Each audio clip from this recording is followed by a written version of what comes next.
kasi ito ko. Tingnan nyo. Saan tayo? Dapat ang sirukan dyan lang sa tabi. Oh, para, ay naku, Diyos ko. Hindi ko nakita yung taxi. Pero pwede lang naman yan lakarin. Kaso init kasi. Mainit eh. Sobrang init. Maluto ka naman sa init. Pisti. Sayang naman yung sabon na tinapal, no? Sabon? Ay, Ang malayo. papaganda ba? Ay, wala kaming sabon pampaganda eh. Kasi hindi naman kayo maganda eh. Ay, naku, giatay, layo ah. Layo lapit na nga. Kaso mainit yan. Mainit.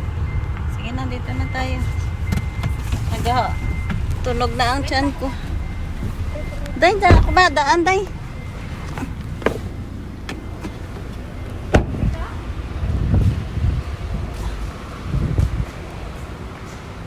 Nag-Xerox kami eh. Pasok ka